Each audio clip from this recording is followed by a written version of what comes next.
গত ৪৮ ঘন্টায় দুইটা খুব ভয়ঙ্কর ব্যাপার ঘটেছে। তেলের দাম বেড়েছে পুরো পৃথিবীতে ২০% এবং দুনিয়ার প্রত্যেকটা স্টক এক্সচেঞ্জ ফল করেছে। দ্বিতীয় বিশ্বযুদ্ধের পরে এত ভয়ঙ্কর যুদ্ধের সম্ভাবনা আমরা অ্যাকচুয়ালি দেখি নাই। প্রত্যেকটা সেকেন্ডে কাহিনী বদলাচ্ছে এবং সত্যি সত্যি যদি একটা তৃতীয় বিশ্বযুদ্ধ শুরু হয় বা একটা ফুল ফ্লেজেড নিউক্লিয়ার ওয়ার শুরু হয়, একদমই অবাক হওয়ার মতো কিছু হবে না। আজকে আমরা বোঝার চেষ্টা করব কেন হচ্ছে এই জিনিস, কি হচ্ছে, কারা শুরু করলো, কেন করলো এবং ভবিষ্যতের দুনিয়া কোন দিকে যাচ্ছে।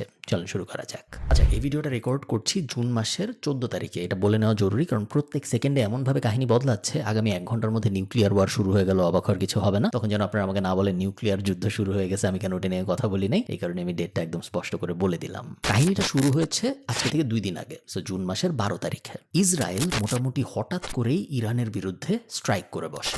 মিলিটারি এক্সপার্টরা বলছে যে এত যত্ন করে স্ট্রাইক গত 40 বছরে কোনো দেশ অন্য কোনো দেশের বিরুদ্ধে করে নাই। ইরানের মেইন যে দুইটা নিউক্লিয়ার ফ্যাসিলিটি, দুইটাতেই একসাথে অ্যাটাক করা হয় এবং ইরানের যদি একটা লিস্ট করা হয় সবচেয়ে বেশি নিরাপত্তা বেষ্টিত অঞ্চল কোনটা, এটা এই দুইটা নিউক্লিয়ার ফ্যাসিলিটি এবং দুইটাতেই একসাথে মিসাইল ফেলা হয়। শুধু তাই না, তেহরান সহ আশপাশের অনেকগুলো আর্মি স্থাপনায় অ্যাটাক করা হয়। তেহরান, ইস্পাহানের মতো বড় বড় শহরগুলায় ইলেকট্রিসিটি চলে যায়, ইন্টারনেট চলে যায় এবং যে কোনো কারণে চলে গেছে এরকম না। যেসব বিল্ডিং থেকে ইলেকট্রিসিটি, ইন্টারনেট এই ধরনের ইম্পর্টেন্ট ব্যবস্থাগুলো ম্যানেজ করা হয়তো, ওগুলোও একসাথে মিসাইল হামলা করা হয়। ভয়ঙ্কর অবস্থা। ইরানের সরকারি টিভি চ্যানেল বন্ধ হয়ে যায়, ইরানের প্রত্যেকটা গভর্নমেন্ট ওয়েবসাইট ফল করে এবং মোটামুটি ভাবে সবাই ধরে নেয় ইরান পৃথিবী থেকে আলাদা হয়ে গেছে।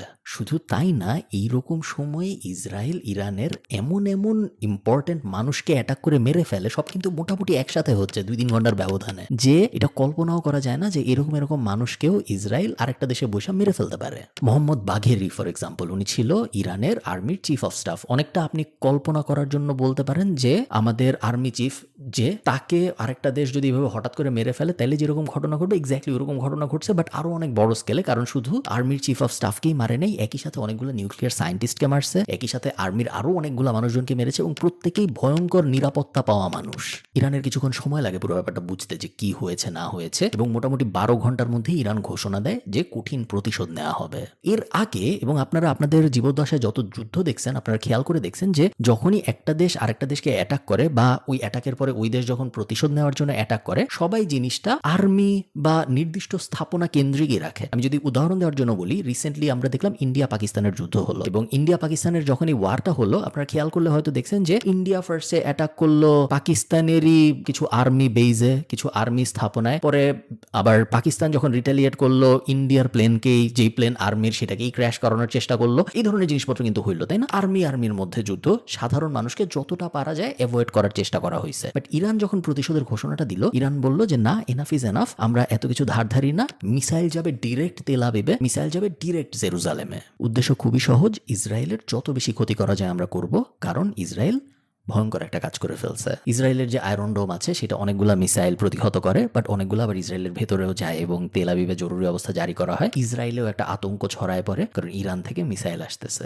দুই দেশের কোনো দেশই, ইরান বা ইসরায়েল, কেউ অ্যাকচুয়ালি বলে নাই যে ক্যাজুয়ালিটি কিরকম হয়েছে এবং দুইজনই অ্যাক্টিভলি এটা গোপন করছে। অনেকবার জিজ্ঞেস করেছে অনেক আন্তর্জাতিক গণমাধ্যম যে কতজন মারা গিয়েছে ইত্যাদি ইত্যাদি, কেউই ঘোষণা দিয়ে বলে নাই যে এতজন মারা গিয়েছে। আমাদের ধারণা করা হচ্ছে দুই পাশেই অনেক ক্যাজুয়ালিটি হয়েছে, যদিও ইসরায়েল বলতেছে আয়রন ডোম এই করছে সেই করছে, বাট সবাই জানে যে অনেকগুলো মিসাইল অ্যাকচুয়ালি আয়রন ডোম ভেদ করে ভিতরে চলে গিয়েছে এবং যেহেতু সিরিয়াস মিসাইল ছিল, টার্গেটই করা হয়েছিল ইসরায়েলকে ধ্বংস করার, ইট ইজ আনলাইকলি যে বড় ধরনের ক্ষয়ক্ষতি হয় নাই। মজার ব্যাপারটা দেখেন, ইরানের এই প্রতিশোধ দেখে ইসরায়েল আবার 2 ঘন্টা পর ঘোষণা দেয় যে ইরানকে থামতে হবে, নাইলে তেহরানকে, ইরানকে মাটির সাথে মিশিয়ে দেওয়া হবে। আচ্ছা, বর্তমান যুদ্ধাবস্থাটা একটু থাক, আমরা একটু পিছনের দিকে তাকাই, কারণ পিছনের কনফ্লিক্টটা যদি আপনারা না বোঝেন তাহলে আপনারা আজকের দিনে এই যুদ্ধ কেন হচ্ছে এটার পুরো হিস্ট্রিটা ধরতে পারবেন না। মজার ব্যাপার জানেন, 1979 সালে ইরানিয়ান রেভলিউশন হওয়ার আগে ইসরায়েল এবং ইরান কিন্তু বন্ধু ছিল, এবং বন্ধু ছিল, আমি বলতেছি আপনারা হয়তো অনেকে অবাক হবেন যে ইরান আর ইসরায়েল বন্ধু ছিল, বাট অ্যাকচুয়ালি বন্ধু ছিল এবং ইরান ইসরায়েলের কাছ থেকে মিলিটারি ইকুইপমেন্টও কিনছে। এবং বন্ধু না থাকলে সাধারণত এক দেশ আরেক দেশ থেকে আর্মির জিনিসপত্র কিনে না, এবং আর্মির জিনিসপত্র কেনাটা একটা বড় সাইন হিসেবে দেখা হয় যে হ্যাঁ, ওই দেশকে আমি বিশ্বাস করি, ওই দেশ আমার ফ্রেন্ড, এই কারণে আমি ওর থেকে আর্মি সাপ্লাই কিনবো। আয়াতুল্লাহ খোমেনি যখন ক্ষমতায় আসে, রেভলিউশন যখন হয় ইরানে, তখন আস্তে আস্তে কাহিনী বদল হওয়া শুরু হয়। খোমেনি ক্ষমতায় আসার পরে ইসরায়েল বিরোধী যারা, তাদের সবাইকে সাপোর্ট করা শুরু করে ইরান প্রত্যক্ষভাবে। এর আগ পর্যন্ত প্রত্যক্ষভাবে কখনো ওরা এটা করে নাই। সো ইসরায়েল বিরোধী কারা অঞ্চলে? হিজবুল্লাহ, হামাস, ইরানে কিছু মানুষজন ছিল, তারপরে ইরাকে কিছু মানুষজন ছিল, এই সিরিয়ায় কিছু মানুষজন ছিল। এই সব গোষ্ঠীগুলাকে সাপোর্ট দেওয়া শুরু করে ইরান, কারণ ইরান তখন একদম ডিরেক্টলি ইসরায়েলের এগেনস্টে মানে কি ওরা অ্যানাউন্সমেন্টই দিছে যে ইসরায়েলকে পৃথিবীর বুক থেকে বিনষ্ট করে দিব আমরা, এই ল্যান্ড ইসরায়েলের না, এই ল্যান্ড ইসরায়েলের থাকতে পারবে না, এবং ইসরায়েলের বিরুদ্ধে যারাই যাবে তাকেই আমরা সাপোর্ট দেবো। এটা হলো ইরানের অফিসিয়াল স্টেটমেন্ট। কিন্তু আপনারা খেয়াল করলে দেখবেন যে ইরান এবং ইসরায়েল দুজনের শত্রু, দুইজনই জানে দুজনের শত্রু, বাট দুজনের সাথে কিন্তু কখনো সরাসরি যুদ্ধ করে নাই গত 40 বছরে। সবসময় প্রক্সি ওয়ার হয়েছে। প্রক্সি ওয়ার কি জিনিস? হিজবুল্লাহ অ্যাটাক করতে চাচ্ছে ইসরায়েলকে, হিজবুল্লাহর বেজ হইল লেবাননে, ইরান বলবে যে হ্যাঁ আমি হিজবুল্লাহকে সাপোর্ট করবো লেবাননের ভিতরে মারামারি হচ্ছে, ইরান সাপোর্ট করতেছে হিজবুল্লাহকে, হিজবুল্লাহ মারামারি করতেছে ইসরায়েলের সাথে। আবার আমরা যদি ফিলিস্তিনের দিকে তাকাই, হামাস ফাইট করার চেষ্টা করতেছে ইসরায়েলের এগেনস্টে, হামাসের সাপোর্ট দরকার, সাপোর্ট দিচ্ছে ইরান। সো ইরান সরাসরি ইসরায়েলের সাথে যুদ্ধে জড়ায় নাই, ইসরায়েলও সরাসরি ইরানের সাথে যুদ্ধে জড়ায় নাই, সবাই বিভিন্ন প্রক্সি ব্যবহার করে একজন আরেকজনের সাথে যুদ্ধ করছে। এই প্রক্সি ওয়ার চলতেছিল গত পরশুদিন পর্যন্ত, এবং গত পরশুদিনে প্রক্সি সব বাদ, এখন থেকে আমরা ডিরেক্ট যুদ্ধ শুরু করব। আচ্ছা, একটা ব্যাপার তো আমাদের সবার মাথার মধ্যে আসতেছে, আমি শিওর, যে ইসরায়েল কেন হঠাৎ করে ইরানের ভিতরে কোনো কথা নেই বার্তা নেই অ্যাটাক করলো, কাহিনীটা কি? আমরা তো জানি যে ইসরায়েলের সাথে প্যালেস্টাইনের যুদ্ধ হচ্ছে অনেকদিন ধরে, এই যুদ্ধ নিয়ে প্রত্যেকদিন কাহিনী ঘটতেছে, এবং গত আগের সপ্তাহে গ্রেটা থানবার্গকে ইসরায়েল অ্যারেস্ট করে ফেরত পাঠালো। ওই দিকে যে একটা ঝামেলা হচ্ছে, যুদ্ধ হচ্ছে ভয়ঙ্কর, আমরা জানি। বাট ইরানের সাথে হঠাৎ করে ইসরায়েলের সমস্যাটা হলো কেন? এই জিনিস বোঝার জন্য আমাদের নিউক্লিয়ার পাওয়ার সিচুয়েশনটা বুঝতে হবে। 1980 সালে ইরান ফার্স্টে ওদের নিউক্লিয়ার পাওয়ার নিয়ে কাজকর্ম করা শুরু করে, এবং বাকি পৃথিবী যখন জিজ্ঞেস করে যে কেন তুমি নিউক্লিয়ার পাওয়ার বানানোর চেষ্টা করতেছো, ইরান বলে যে আমরা খুবই ট্রিকি একটা পজিশনের ভিতরে আসি জিওগ্রাফিক্যালি, আমরা এই নিউক্লিয়ার ওয়েপন বানানোর চেষ্টা করতেছি নিজেদের প্রোটেকশনের জন্য এবং ওয়ার্ল্ড পিসের জন্য, দুনিয়ার শান্তির জন্য। আমাদের ভাই কোনো ইচ্ছা নেই যে আমরা কোনো দুনিয়াকে অ্যাটাক করবো, অন্যান্য অনেক দেশ করছে আমরা জানি, বাট আমাদের এরকম কোনো পরিকল্পনা নাই। আমরা জাস্ট নিজেদের সুরক্ষার জন্য এবং পুরো দুনিয়ার সুরক্ষার জন্য নিউক্লিয়ারের এই আর্সেনাল বানানোর চেষ্টা করতেছি। ইন্টারেস্টিং ব্যাপার হইলো, ইসরায়েল তার অনেক আগেই ঘোষণা দিয়েছে পাবলিকলি যে আমাদের আশপাশে কেউ যদি নিউক্লিয়ার ওয়েপন বানানোর চেষ্টা করে এটা আমরা কোনোভাবেই মানবো না, এবং আমরা আমাদের শেষ রক্তবিন্দু পর্যন্ত চেষ্টা করব ওই দেশকে, যেই আমাদের আশপাশে নিউক্লিয়ার ওয়েপন বানানোর চেষ্টা করতেছে, সে যেন ওটা বানাইতে না পারে, এটার জন্য যা যা করা দরকার সব আমরা করব।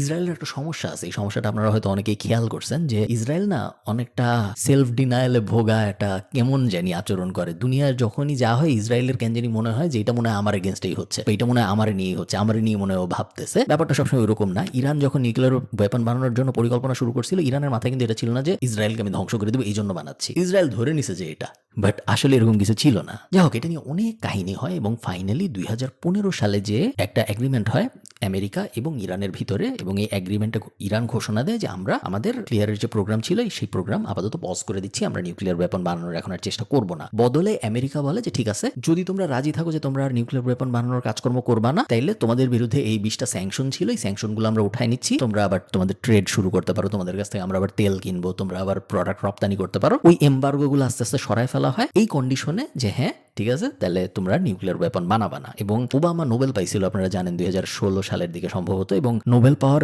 মেইন কারণগুলোর একটা ছিল এই নিউক্লিয়ার চুক্তি ইরানের সাথে। সবকিছু ঠিকঠাক মতো চলতে থাকে, এবং 2018 সালে ট্রাম্প ক্ষমতায় আসে। ট্রাম্প ক্ষমতায় আসার পরে অনেকগুলো কাহিনী হয়, বাট এই ক্ষেত্রে মজার যে কাহিনীটা হয় সেটা হলো ট্রাম্প এসেই বলে যে ইরানের সাথে যে চুক্তি ছিল, ওদের যে এম্বার্গো ছিল, এগুলো সব ক্যান্সেল, আমি মানি না, ইরান যা মন চায় করুক, আমরা ওদের প্রোডাক্ট নিব না, আমরা ওদের কাছ থেকে তেল কিনবো না, ওদের সাথে যা চুক্তি করে গেছিল ওবামা সব বাদ। ইরানও বলে ঠিক আছে, কোনো সমস্যা নেই, চুক্তি যেহেতু বাদ, আমরা আমাদের নিউক্লিয়ার প্রোগ্রাম আবার শুরু করি, আমরা অনেকদিন ধরে থামায় রাখছি, এখন আবার আমাদের এটা বানাইতে হবে। ইরান কাজ শুরু করে, এবং গত পরশুদিন ইসরায়েল এই কারণেই ইরানকে অ্যাটাক করে, কারণ ইসরায়েল মনে করতেছে ইরান এত কাছে চলে আসছে যে এই মুহূর্তেই যদি অ্যাটাক করা না হয় তাহলে আগামী 1 থেকে 2 সপ্তাহের মধ্যে ইরানের কাছে নিউক্লিয়ার ওয়েপন রেডি হয়ে যাবে। এখন ফাইনাল কথা, যদি আসলেই আমরা দেখি যে ইরান এবং ইসরায়েলের মধ্যে একটা যুদ্ধ শুরু হচ্ছে, যুদ্ধ অলরেডি শুরু হয়ে গেছে, বাট যদি ফুল ফ্লেজেড ওয়ারে রূপান্তরিত হয় এটা, তাহলে দুনিয়ার কি হবে? এক নাম্বার জিনিস যেটা আনফরচুনেট, খুবই দুঃখজনক, এবং এই জিনিস অলরেডি হওয়া শুরু হয়েছে এবং এই জিনিসই হবে, সেটা হলো গাজার থেকে মানুষের চোখ সরে যাবে। কারণ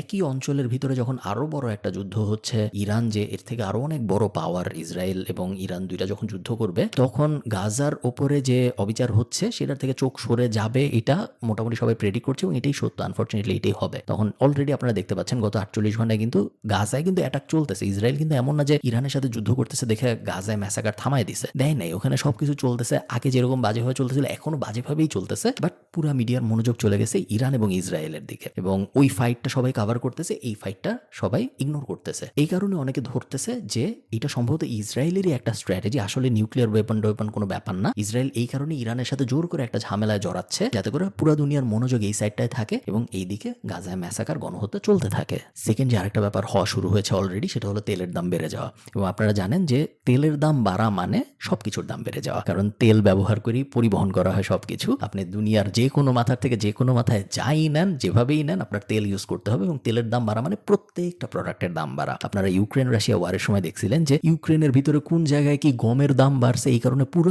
দুনিয়ায় অলমোস্ট সবকিছুর দাম বাড়ছে। তেল তার থেকে অনেক বেশি পাওয়ারফুল একটা জিনিস, এবং তেলের দাম যদি 1 সেন্ট 2 সেন্টও বাড়ে, পুরো দুনিয়ায় ব্যাপক ইম্প্যাক্ট পড়ে এটার। থার্ড যে ব্যাপার সেটা হলো রাশিয়া এবং চায়না তো নিশ্চিতভাবেই আমরা ধরে নিতে পারি যে ইরানকে হেল্প করবে। ইসরায়েলকে কে হেল্প করবে এটা আমরা সবাই জানি, আমেরিকা ইসরায়েলকে হেল্প করবে, ইউকে সম্ভবত ইসরায়েলকে হেল্প করবে, এবং আমেরিকার যত অ্যালাই ট্যালাই আছে সবাই ইসরায়েলকে হেল্প করবে। সো যখন আমেরিকা ইউকের মতো দেশ ইসরায়েলকে হেল্প করতেছে, যখন রাশিয়া এবং চায়নার মতো দেশ ইরানকে হেল্প করতেছে, তখন একটা সম্ভাবনা অ্যাকচুয়ালি আছে যে ওয়ার্ল্ড ওয়ার 3 শুরু হলেও হতে পারে। কারণ world war 1 world war 2 exactly এইভাবেই শুরু হয়েছিল। 2টা দেশের মধ্যে একটু ঝামেলা, তারপর 3টা দেশের মধ্যে একটু ঝামেলা, তারপর 4টা দেশের মধ্যে একটু ঝামেলা, বড় বড় কিছু দেশ এই পক্ষকে সাপোর্ট করলো, কিছু দেশ ওই পক্ষকে সাপোর্ট করলো, ফুল ফ্লেজেড ওয়ার শুরু হয়ে গেল। আমি মনিটর করছি নিউজ, আপনারা হয়তো করছেন, এবং আপনারা আমাকে জানান যে আপনাদের কি মনে হয় আমরা কি আসলেই থার্ড ওয়ার্ল্ড ওয়ারের দিকে আগায় যাচ্ছি নাকি।